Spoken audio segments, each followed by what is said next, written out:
जी नमस्कार।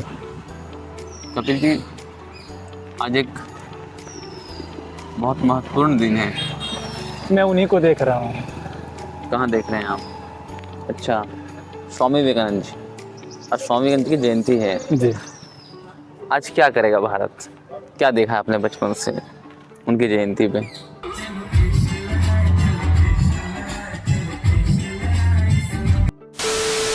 हमने भी देखा, एक फ़ोटो लिया जाएगा, उनके ऊपर फूल चढ़ा दिया जाएगा, उसके बगल में दूसरा एडवर्टाइजमेंट बहुत तेज़ी से कराया जाएगा उनके नाम पे। देखिए वहाँ पे भी है ना, है विवेकानंद जी की फ़ोटो है, अच्छी है, लेकिन बड़े जगह पे क्या लिखा हुआ है? उनके नाम पे कुछ और किया जा रहा है। हाँ, कि भव्य खुले वॉलीबॉल चषक, कुछ खेल कूद का एडवर्टाइजमेंट है। आज लिखा हुआ है कि उनकी जयंती भी लिखा हुआ है ना। तो ये भारत में हमेशा करता रहा है कि हम महापुरुषों को कुछ इतना ही सम्मान दे पाते हैं कि उनकी फ़ोटो के जगह पे कोई एडवर्टाइजमेंट की फ़ोटो लगा देते हैं। जैसे कि झटका काली मीट भंडार, हाँ, जैसे कि वेदांत खर्रा शॉप, वेदांत खर्रा शॉप, है ना? यही बात आप कहना चाह रहे हैं। हाँ, यही कहना चाह रहा हूँ। खैर छोड़िए, सब तो चलता रहेगा लोक धर्म में। मैं एक सवाल आपसे करना चाहता हूँ कि आप स्वामी जी के बारे में बचपन में क्या सुने थे? मैं स्वामी विवेकानंद के बारे में ये सुना था कि एक बार वो जा रहे थे पानी के जहाज़ में। एक स्त्री से उन्होंने किताब मांगा और उन्होंने किताब को पढ़ा। फिर ऐसा कुछ हुआ कि उन्होंने वो किताब गिर गई समुद्र में। फिर वो स्त्री बोलने लगी, मेरी बहुत पुरानी किताब है, हमारे पुरखों की है, और ये किताब तूने समुद्र में फेंक दिया, मैं बताओ क्या करूं इसको। तो स्वामी विवेकानंद ने कहा है थोड़ा रुको, मैं इंतजाम करता हूँ। फिर उन्होंने जैसे जिस तरीके से किताब को पढ़ी थी सेम टू सेम उसी तरीके से किताब को उतार के दे दिया। वो औरत एकदम अवाक रह गई कि आदमी क्या है, इसने कैसे ऐसा काम कर दिया। मतलब संघर्ष नहीं, चमत्कार। हाँ, इस बात को लेकर चमत्कार के लिए बहुत उनके उनके संघर्ष को लोग छुपा जाते हैं। पता है क्या क्यों करता है ये अहंकार? इसके बारे में जरा बताएंगे आप। क्यों, क्या इसके पीछे प्रयोजन रहता है कि हम संघर्ष को छुपा जाते हैं और हम बस वो चमत्कार, वो तिलिस्मयी, वो इनलाइटमेंट बैठे बैठे हो गया। अब हर पुरुषों के लिए यही किया है हमारे भारत ने, ताकि हम संघर्ष करने से बच जाएं। यही सबसे बड़ी हमारी जो है। ये किताब देख रहे हैं, शायद इसी के लिए जी, संघर्ष अपने विरुद्ध है कि नहीं? और ये करने में बड़ी ताकत लगती है, इसीलिए हम अपने महापुरुषों को रख देते हैं। हाँ। और हम बोल देते हैं कि अरे उनको तो सिद्धि प्राप्ति थी, वो तो किताब को देख कर कहीं पढ़ जाते थे। हाँ। अब अगर इस दर्शन पे अगर हमारा भारत चलेगा, और चलता आ रहा है भारत इसी दर्शन पे चला रहा है ना। तो सोचो भारत की हालत के पीछे कारण यही है कि हमने महापुरुषों को भी चमत्कारिक पुरुष बना दिया। हाँ। वो चमत्कार करते थे जितने भी महापुरुष। मैं आपको एक बात बता देता हूँ, 1893 में स्वामी जी विदेश यात्रा पे गए। कितने?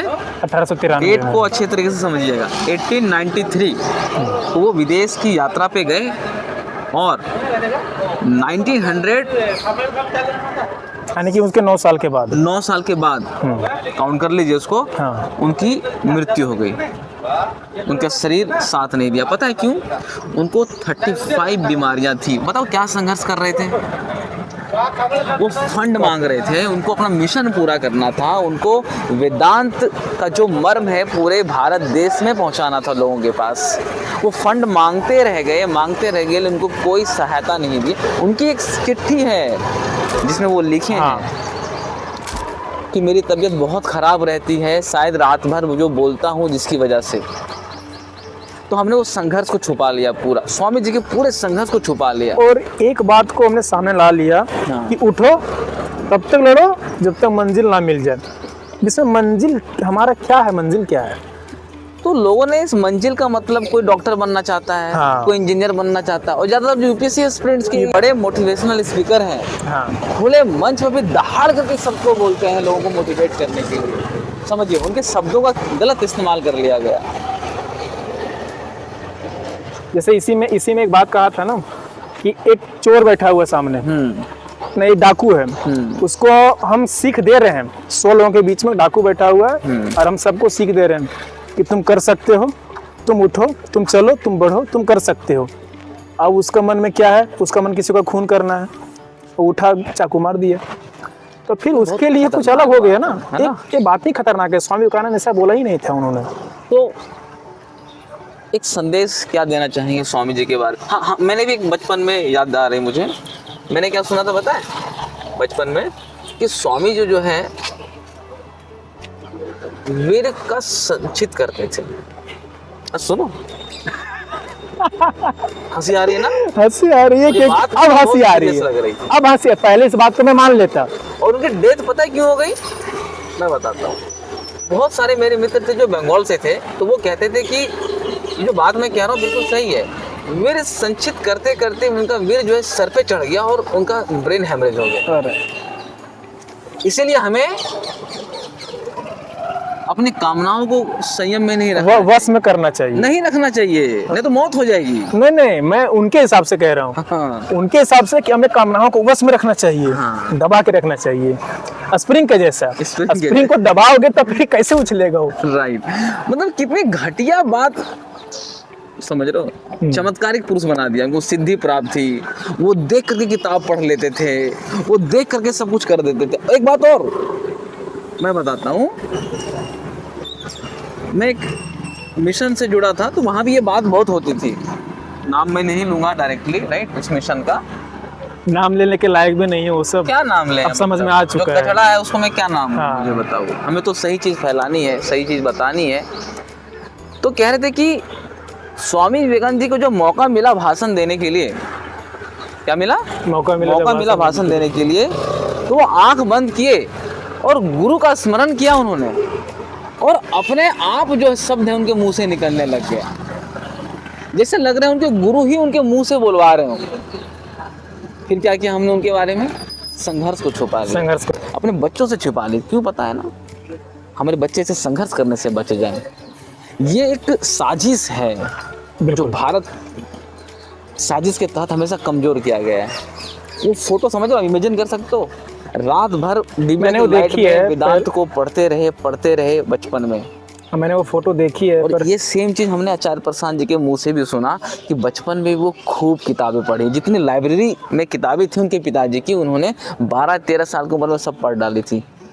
तो अगर हम आज भी कल जा कर के ये कोई ना कह दे कि आचार्य प्रसाद जी एक चमत्कारिक इंसान है। संदेश तो यही है कि बिना संघर्ष का कुछ हो नहीं सकता, चाहे आप कितना भी कुछ कर लें।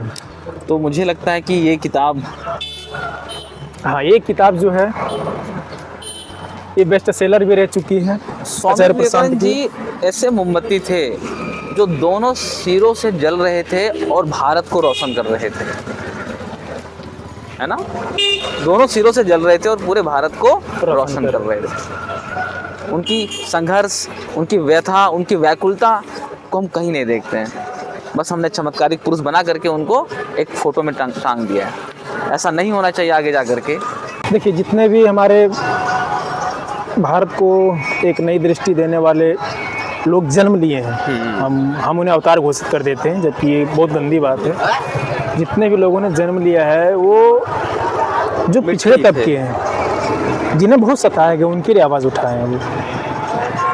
और कोई समाज यहाँ नहीं है, एक बच्चा ही सबसे जो शोषित है, एक बच्चा है जिसको हम बहुत गंदगी फैलाते हैं, उसके अंदर गंदगी डालते हैं। तो उनके लिए अगर हम अपने इस माहौल को, सोसाइटी को क्लियर करके रख देते हैं तो फिर ये हवा सही हो सकती है हमारी। और जब ये हवा सही हो जाएगी तो फिर जो वातावरण की हवा है वो भी सही हो सकती है। हमारा होना यही हमारे लिए संघर्ष है कि हम इन बात को, जो सच्चाई है, संघर्ष है ना, जो सही है वो लोगों तक पहुँचे और हम भी अपने जीवन में उसको उतार पाएँ। चलिए, बहुत बढ़िया, आपने अच्छा से बात रखा है स्वामी विवेकानंद को लेकर। और आज उनकी जयंती भी है।